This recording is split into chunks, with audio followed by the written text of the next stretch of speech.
कि इतने महत्वपूर्ण विषय पर तथा बहुत ही प्रासंगिक, दैट इज वेरी रिलेवेंट, बहुत ही प्रासंगिक विषय पर इस 2 दिवसीय राष्ट्रीय संगोष्ठी का आयोजन किया।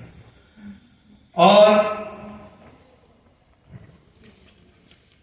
इस संगोष्ठी में मुख्य अतिथि के रूप में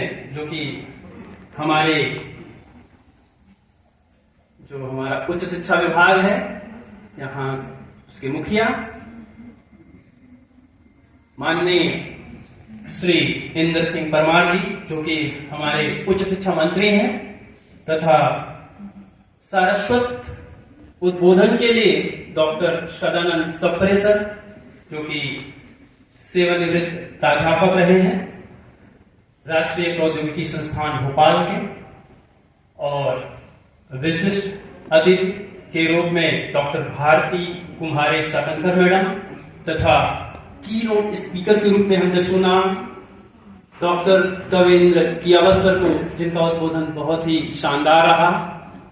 और इस महाविद्यालय की संरक्षिका प्राचार्य madam doctor Deepti Srivastava madam, विशिष्ट अतिथि के रूप में जिनको हमने सुना, बहुत ही शानदार उद्बोधन रहा सर का, डॉक्टर दिवाकर शर्मा सर। और मैं बहुत धन्यवाद देना चाहूंगा समाजशास्त्र विभाग की एचओडी मैडम डॉक्टर निशा जैन मैडम का, कि इस विषय को मैडम ने चुना।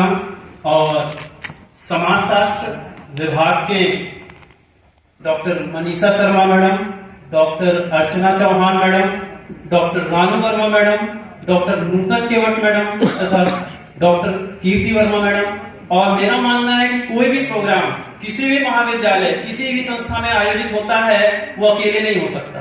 तो इस महाविद्यालय के समस्त प्राध्यापकों तथा समस्त अधिकारी कर्मचारियों को बहुत बहुत धन्यवाद। और मैं अब अपनी बात शुरुआत करना चाहूंगा कि ओरिजिन ऑफ द फैमिली से,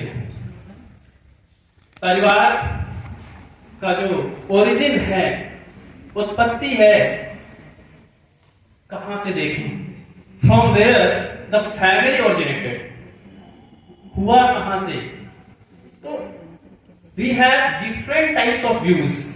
यदि हम इसकी बात करें तो मैं पढ़ रहा था, जैसे ही मैडम का फोन आया तो मैंने थोड़ा सा जानकारी इकट्ठा करना शुरू किया। यदि हमें जाना है तो हमें ये भी जानना होगा कि कहां से परिवार की शुरुआत। तो 3.5 बिलियन ईयर्स एगो जो है, लगभग 350 करोड़ वर्ष पहले तो पृथ्वी की उत्पत्ति हुई। और उसके बाद उस समय तो मनुष्य था ही नहीं। तो जो जानकारी मुझे मिली तो पता चला कि जो सबसे पहली बार जो मानव मिले 40 लाख ईयर्स है, और वो भी होमोसेपियंस नहीं है। होमोसेपियंस नहीं है, जो हम हैं वो नहीं है। और ह्यूमन का इवोल्यूशन हुआ, सोसाइटी का इवोल्यूशन हुआ, तो ह्यूमन का भी इवोल्यूशन हुआ। समाज का उद्विकास हुआ है, मनुष्य का भी उद्विकास हुआ है, परिवार का भी उद्विकास हुआ। तो जो जानकारी मिल रही है कि Homo sapiens 3 lakh years ago, 3 lakh साल पहले होमोसेपियंस आए, या होमोसेपियंस इवोल्व हुए।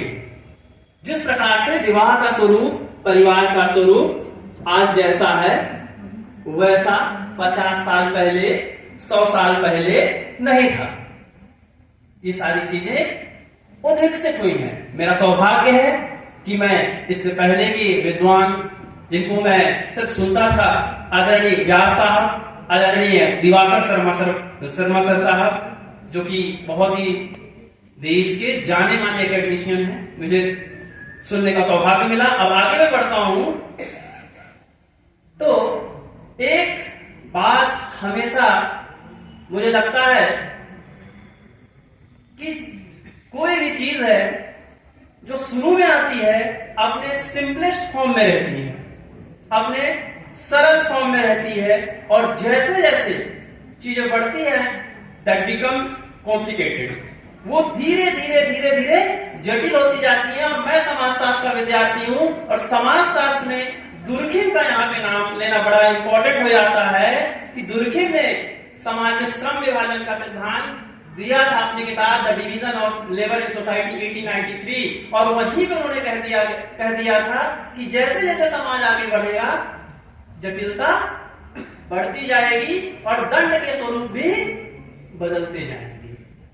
और उसी प्रकार से अब उस एज में मैं आना चाहूंगा कि तीन एज प्रमुख हैं, उसके बाद तो बहुत सारे एज हैं, पैलियोलिथिक एज, मीसोलिथिक एज और नियोलिथिक एज। पुरापाषाण काल, मध्य पाषाण काल और नवपाषाण काल। 25 लाख बीसी में जब जाते हैं हम तो पुरापाषाण काल था, और 10,000 बीसी 8,000 बीसी आते आते तक ऐसा लग रहा है कि अब जो है मानव जो है कृषि करना सीख रहा है या सीखने के कगार पर आ चुका है, और जब तक समाज में स्थायित्व नहीं आएगा तब तक परिवार, विवाह और नातेदारी ये कॉन्सेप्ट अपने आप में थोड़े मुश्किल रहेंगे, वो रहेगा लेकिन अपने परिपक्व आधार पर नहीं रहेगा। तो 8000 बीसी के आसपास, और यदि भारत की बात करें ओल्डेस्ट सिविलाइजेशन ऑफ इंडिया तो इंडस वैली सिविलाइजेशन, और 1920-21 के आसपास तो हम तो सबसे भारत का जो था वो था वैदिक सिविलाइजेशन, जिससे हमें बहुत सारा जानकारी प्राप्त होता है। लेकिन इंडस वैली सिविलाइजेशन का मतलब ही है वी हैव बीन सिविलाइज्ड। अब हम एक स्थान पर रहने लगे हैं, घर बनाकर रहने लगे हैं, और we are doing the surplus production, ये सारी चीजें भी करने लगे हैं। और वहां पे फिर जो है परिवार धीरे धीरे बनेगा। एक बड़े मानवशास्त्री हैं और उन्होंने परिवार के उद्विकास को, पहले समाज के उद्विकास को 3 चरणों में बांट दिया। सेवेज स्टेज जिसको जंगली अवस्था कहा गया, बारबारियन स्टेज जिसको बर्बर अवस्था कहा गया, और तीसरा उन्होंने कहा सिविलाइज्ड स्टेज। और ये जो सिविलाइज्ड स्टेज था वहीं पे परिवार, विवाह, नातेदारी जैसी चीजें आती हैं।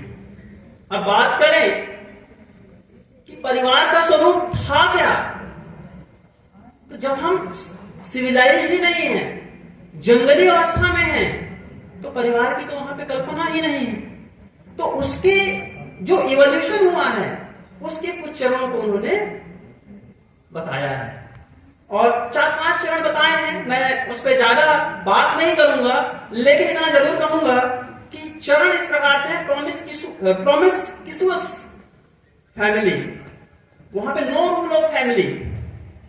उसके बाद consanguine family, little bit rule, little bit. After that punaluan family, group marriages started, and after that Syndesmian family, marriage is taking place, विवाह हो रहे हैं, but there is no stability, स्थायित्व नहीं। लेकिन जैसे ही हम सिविलाइज होते हैं, सभ्य होते हैं, तो मोनोगेमी स्टार्ट, एक विवाह का कॉन्सेप्ट वहां पे आता है। एक विद्वान है जिनका नाम है फ्रेडरिक एंजल्स, उनकी किताब है the origin of family, private property and state, 1884, और कहते हैं परिवार की उत्पत्ति का प्रमुख कारण प्राइवेट प्रॉपर्टी। प्राइवेट प्रॉपर्टी आने से ये लगा कि यार ये तो मेरी प्राइवेट प्रॉपर्टी है, इसको लेगा कौन, इसका निर्धारण कैसे होगा। अब ये जो मेरा पुत्र है ये मेरा ही पुत्र है। अब जो है यहां से determination started off the private property. और इसलिए यह भी कहा जाएगा कि family is also an economic institution. आगे बढ़ते हैं।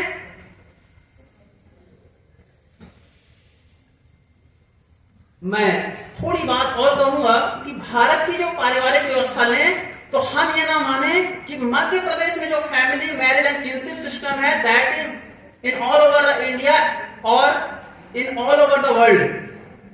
जो फैमिली मैरिज किनशिप सिस्टम है जो मध्य प्रदेश में है वही देश और दुनिया में होगी, ऐसा नहीं है।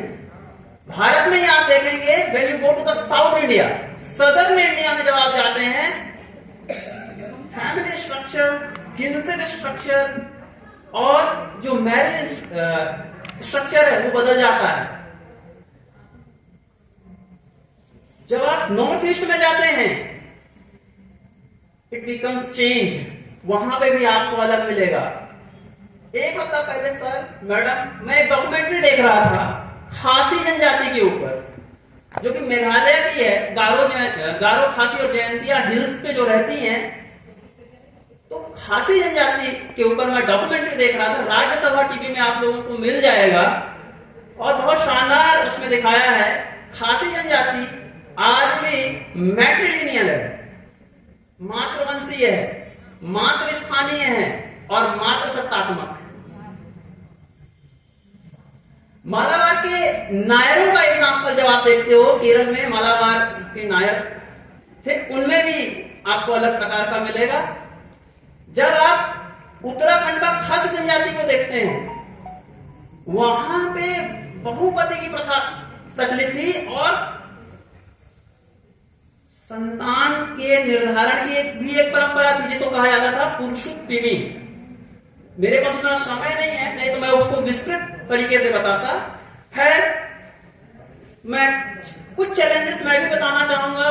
मुझे ऐसा लगता है कि सारे चैलेंजेस तो हो चुके हैं, 2-3 चैलेंजेस बताकर और 3 इंडियन सोशियोलॉजिस्ट का नोट्स है, 2-3 पॉइंट्स बोलने के बाद मैं भी जल्दी से खत्म कर दूंगा क्योंकि कुछ लोग सोच भी रहे होंगे जल्दी खत्म करो यार।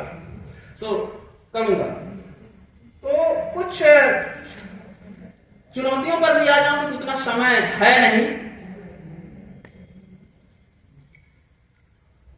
व्यक्तिवाद का बढ़ना, इंडिविजुअलिज्म जो है बढ़ रहा है। और एक चीज मैं कहूंगा कि इंडिविजुअलिज्म तो बढ़ रहा है और बढ़ा कौन रहा है, कैसे बढ़ रहा है, और मुझे लगता है हम भी उसके दोषी हैं। हम अपने बच्चों को घर में क्या बोलते हैं, बेटा पढ़, और हम क्या करते हैं, टीवी देख रहे हैं। बच्चे को बोल रहे बेटा तुम ये वाला काम कर लो, और हम क्या कर रहे हैं, अलग से कुछ काम कर रहे हैं। हमको बच्चों के साथ मिलकर काम करना पड़ेगा। Truly honestly we are not doing that thing, हम कर नहीं रहे हैं। बोल देते हैं बच्चा कर, बच्चे बेटा तुमको कर लेना है, अरे हम कितना उसके साथ लगे हुए हैं। We have to be with the children, बच्चे के साथ हमको रहना है, बच्चे के साथ काम करना है, और करेंगे तो हम भी सीखेंगे। और 1-2 पॉइंट्स और मैं बताऊंगा।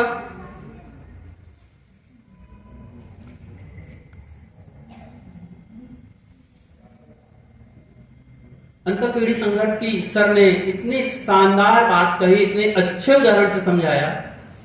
और मैं आपको बता दूं, अंतरपीढ़ी संघर्ष का एक उदाहरण मैं देना चाह रहा हूं, जल्दी से देना चाहूंगा। मेरी चुनाव में एक बार ड्यूटी लगी 2020 के 19 या 20 के आसपास। जब चुनाव में ड्यूटी लगी तो मेरे साथ, मैं उस समय पीठासीन था, और सबसे छोटा था मैं पीठासीन में, और मेरे से P1, P2, P3 के रूप में 3 और विद्वान थे। 2 विद्वान लगभग 40 से 45 साल के रहे होंगे और एक विद्वान बस रिटायर्ड होने वाले थे।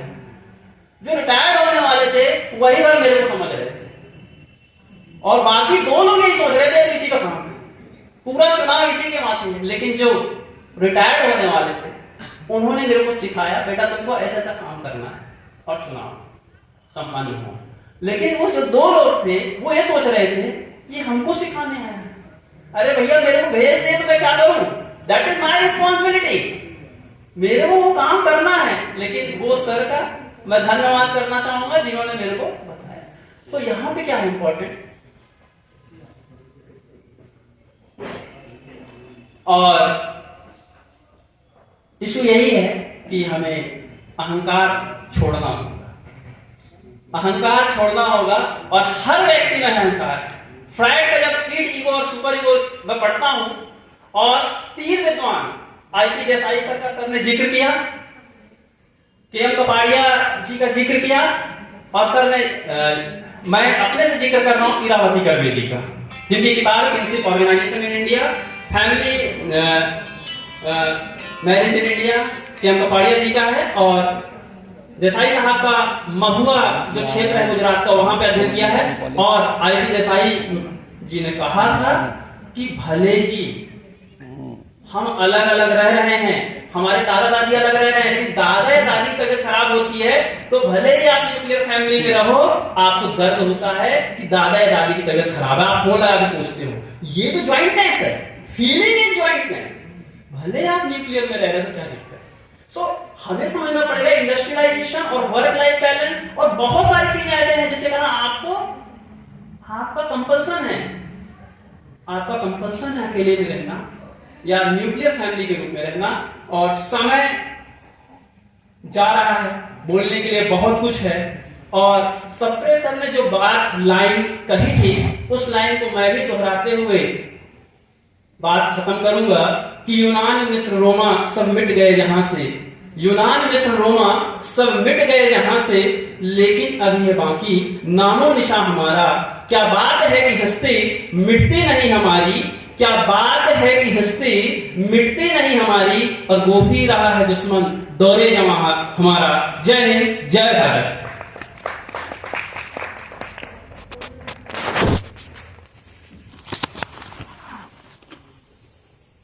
बहुत बहुत धन्यवाद दीपक सर। हम क्षमा प्रार्थी हैं कि आपको बहुत ज्यादा समय नहीं दे पाए, समय की थोड़ी कमी थी।